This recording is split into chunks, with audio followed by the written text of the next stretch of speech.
All right. Hello, hello. Testing, testing. We have another piece of juicy content for you today. We have a character called Andrew Wilson, who seems to be something of a debate bro. He specializes in debates specifically, and he's pretty good in terms of logic. Like, he's good at structuring his arguments logically. I find sometimes Andrew Wilson doesn't always play fair. Like, he definitely plays way above what most people are really prepared for. Like, most people are not prepared for rigorous logical debates, and he just goes there, and people don't know what to do. But anyway, he's going to try to use his little logic tactics against this apparent feminist. Apparently, she's a feminist. Any girl that disagrees with one of the men here is a feminist. So let's hear it. Like, as a girl, it's assumed by a lot of people that I want to have children. People don't say, "Oh, would you like to be a mom?" They assume that I am going to become a mom one day. That is Okay, but this is going to sound really dumb, but could it be possible that pretty much all women that went to procreate their genes were mothers? So yeah, it is kind of expected that you're going to be a mom because all of your ancestors were moms. You dumbass. But anyway, let's get back into it. is assumed that that's my natural role as I get Can you older. say the same thing for men? I don't think so in the same way. I think that it's definitely there. It's definitely present. Like, there is still that expectation, but Like take marriage. for example, like Like marriage. What the fuck was that? two stereotypes, right? You have like a woman in her 40s who doesn't have children versus a man in his 40s who doesn't have children. When you think of the woman in her 40s, you're like, oh, she's lonely, she's a spinster, she has no purpose, like she doesn't have a family, like she can't possibly have like that inner joy within her life. Think of a man in Okay. Let me pause because I kind of think I know where she's going with this. There's kind of multiple reasons for this. One is that if you have a 40-year-old woman versus a 40-year-old guy, the 40-year-old guy, biologically and in terms of the sexual marketplace, still has a lot of options. So it's not really over for him. Like a 40-year-old woman, she's entering geriatric pregnancies. The chance of having a successful pregnancy without any kind of Down syndrome or any other birth defects, it all reduces down to basically nothing. And even statistically, like almost all of her eggs are going to be gone. She's going to have less than, like, I think it's 5% of her eggs by 40. I know it's like 10% by... I should look up the numbers for this. I'll get back to you with this. But yeah, it kind of is true because a woman's chance at the sexual marketplace by 40 is drastically reduced. Whereas a guy's, yeah, it might be a little lower than when he was 30. But it could also be a little higher because maybe he's experienced in his company. He's making more money. He's experienced. Maybe he was emotional and kind of stupid when he was young. Now he's wizened up. So a 40-year-old guy is actually a very valuable catch on the marketplace if he's single and he doesn't come with a bunch of baggage. So for that reason, it's not really over for men. So no one really considers them failures yet because they still have a lot of options. So in his 40s, oh, he'll settle down at some point. He's a bachelor. He's just enjoying his life, like all of these things. Do you think there's a biological basis for this? I think at some point, just because of due to like the reproductive system, yes. But I do think that a large component is societal. Yeah, well, I think... Okay, here's something I've noticed that women don't really seem to grasp is that they think biology and social things are two separate things. They're not. The biology informs the social. It forms the social culture. Like when they say gender is a social construct, it's like, you're kind of right, but it's also there because of biology. Like the biology tells what the social culture around that biology will be. So it's not just something we made up just for fun. It's a reaction to what we have in our biology. So, and it's weird because women want to, they're like, yeah, well, I think it's more social. It's like, well, it can actually be both. So it doesn't really make sense to delineate there at all. I think that's all bullshit. So here's a good example of why it's bullshit. It ignores ontology. And you know what Okay, this is pretty funny. Typical Andrew move. He just pulls out some word nobody even knows. No one's gonna know what ontology means. It's Andrew trying to sound smart. ontology is. You were taught that in your feminist studies course, right? No, I don't know what that is. Could you? No, please you weren't elaborate? taught ontology in your feminist study course. They don't ever teach ontology. So I'm just the being study of honest. being. he's meaning so that funny. He is pretty funny. But anyway. there's a difference between men and women. They're not interchangeable widgets as much as feminists would like to pretend that we are. We each have a separate ontological nature. Our very nature in being is different. This is why these stereotypes exist. They exist because the actual root. Well, think about it. Think about it this way. You don't even have to know what ontology means.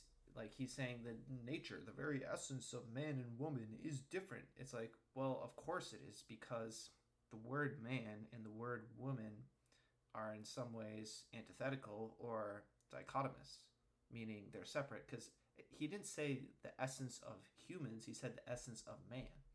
So the essence of man has to be separate from woman, right? Because it's a dichotomy. So you don't even have to know what ontology means, or you don't even have to know anything about men or women. You can just know that because they're opposite terms, that they must have their own distinct ontology, right? Which is a man and what is a woman are totally different from one another. Right, but And so when you take these loaded terms like patriarchy, what's ignored by feminists is nature. Not nature as in the natural world, but rather the nature of what the thing actually is. Men and women are not the same thing. I never said they Period. were. And so because of that, we have a different telos, a Steamroller. different purpose. And this is why when people think about purpose and they say, oh, the 40-year-old spinster, this is not something which is socially pressured as much as it is a way for us to understand the nature of women is to make children. This must be the case because there's no other way they can be made. And so, of course, we would see... That's kind of a non-statement. This must be the case because there is no other way they can be made. I mean, he's kind of rambling at this point to try to kick her farther into the ground and make her look stupid. But his point really was just that men and women are ontologically different, and female ontology is making babies. That's really his argument, which no one's going to argue with. That women who defy their own nature are going to be more miserable than not. Anything which devolves away from its own purpose. I actually would feel kind of bad being this girl here, getting schooled by this old dude. I mean, he made a very simple point. Now he's just rambling to make her look dumb. So I don't know. Tends to not be very happy. Do you think that as a woman, my only purpose is to have children? I think it's your ultimate telos. You think that the most fulfilling... Fucking guy, Telos. They're not gonna know what any of this means. You're preaching to what's the term? Fuck. You're giving fine cuisine to the rats. You know, whatever that phrase is. joyful experience I could ever have in my life is to have children. As opposed to Yes. Wait. It's something with pigs. Let me find it. I'm gonna find it. Don't feed gourmet to the pigs.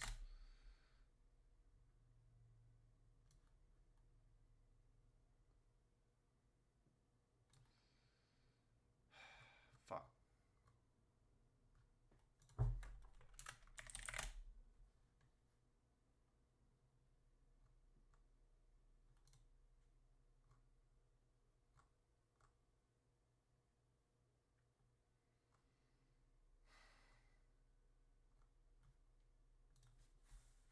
Don't feed pearls to pigs. There we go. Oh my gosh. Took me forever. But we finally found it. Don't feed pearls to pigs. That is the mantra. Andrew is feeding pearls to pigs. And he's kind of disrespecting the pearls and himself by giving them to pigs. But anyway. To anything So many else. of wait, can I? So let me. So ask you- here, hang on. Let me finish real quick, Brian. Okay. I'll go after All right, you. let me Go give you the straight No, answer. I want to hear what you have to say. Yes. And why? Okay. Why would I think that? Well, because all of the evidence, which I have and you have, would indicate that that is true. A, can men have children? No. No. No. Who can?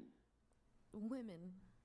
And the primary edict from an evolutionary standpoint Edicts, is come on. reproduction, is it Yeah. not? Well, yeah, of course. Nobody's denying that. So then if the primary edict is reproduction, The goth druggie on the left just really, really wants to be included in this conversation, I can tell. She's kind of cute, honestly, but probably does a lot of drugs, so not so cute. only women can have children, then it seems that the nature and purpose for women ultimately is to be the ones who have children. Otherwise, we go extinct, right? That wouldn't make a lot of sense. Right. So yes, of course, I would tie generally the purpose of the thing to the thing. Yeah. Okay. You're finished, right? Yeah. Okay, yeah, that is all absolutely true. There's nothing I can disagree about that. But why the need for like zero effort in wanting progress, like wanting more than that? That is Why? What can be more? What? I don't understand how you can deliver more progress to society than Is that a replication. dude? Is that a dude on the... That looks like a dude. What the fuck? What is Brian doing? He's bringing on Transformers. Also, she just really wanted to talk. She's just saying nothing. But, I don't know. It's kind of relatable. For instance, rocks and non-biological things cannot replicate. You can actually replicate your genetics. You can do that. yeah, that Rocks can replicate. Rocks can 100% replicate. They have a replication cycle. 100%. Now, some could argue it's not a reproductive cycle. It's more of a like life cycle. But non-organic objects can 100% replicate. An example would be ideas. Ideas can replicate. They kind of spread like a virus. That's why some people call the new progressive ideologies mind viruses. I call them mind viruses. I call them mimetic viruses. Some people call them other things. The woke virus, is because it spreads and replicates just like people do, just like organisms do. It starts with one person who holds that idea, and then that person parrots that idea. They cast it out into the void, hoping that it will take seed and take refuge in somebody else's mind. And if it does, then it grows and grows. And then that person starts pumping out that idea and that ideology, and then it spreads as well. So then you have this continual cycle of ideas that can replicate. And this isn't really the point Andrew was trying to make. He was busy spurging. Look at this guy, bro. Look at this guy. He's so like, I don't know, Andrew.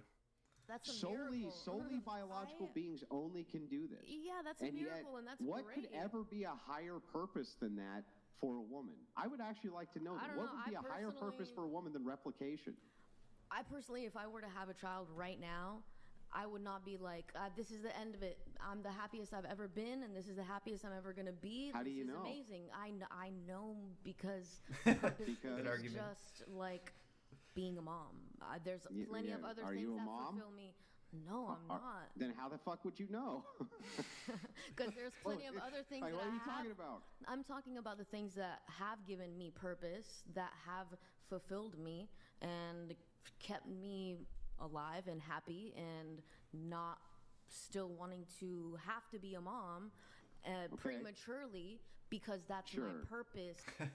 She's rambling. She's trying to keep the conversation going. She's kind of cute. I don't know. So let me ask you I very have to do it directly, right very now, directly. or I'm never going to be able to. Let me just ask you very directly. What could you ever do in your life that would be If she was 18, a virgin, and didn't have any tattoos, then she'd be cute. But I can't award her the title of cute, knowing that she's on this podcast, unfortunately. more important than replicating your genes?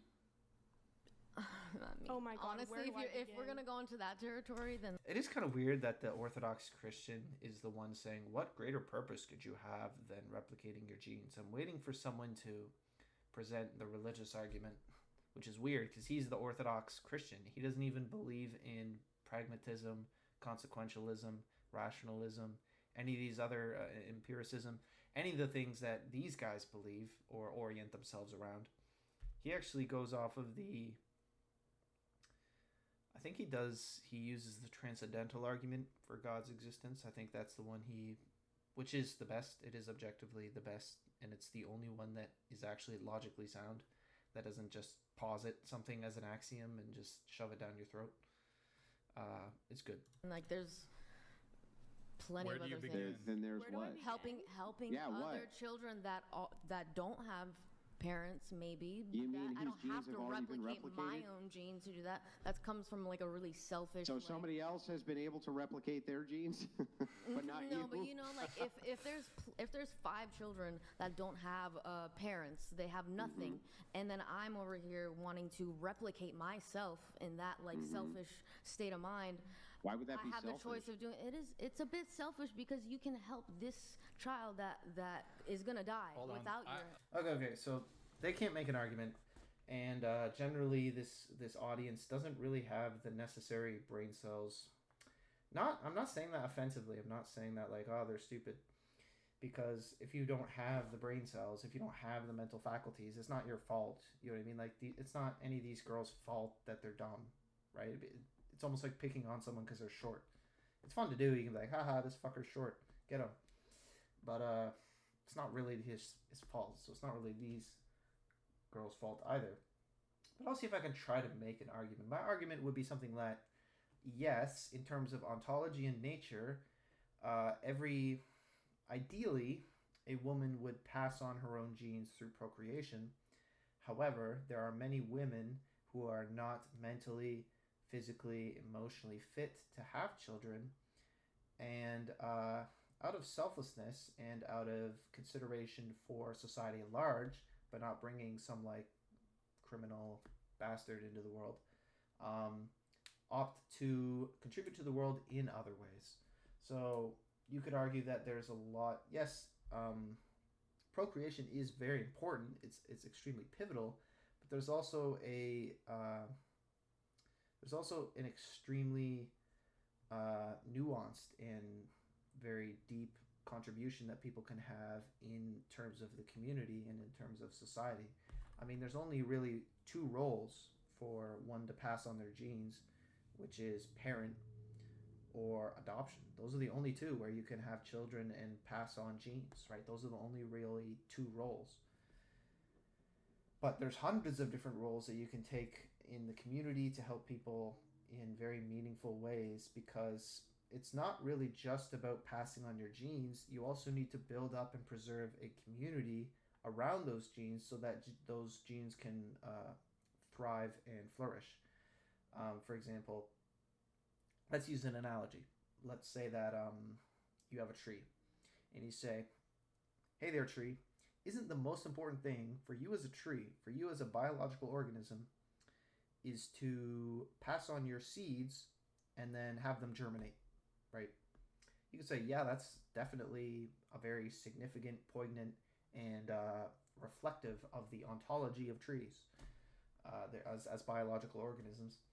But you could say, wait a minute, if all I have are a bunch of germinated seeds or whatever, then I don't really have a tree. I need soil, I need water, I need nutrients, I need sunlight, I need other species that participate in the ecosystem, I need land, I need space, I need oxygen, I need carbon.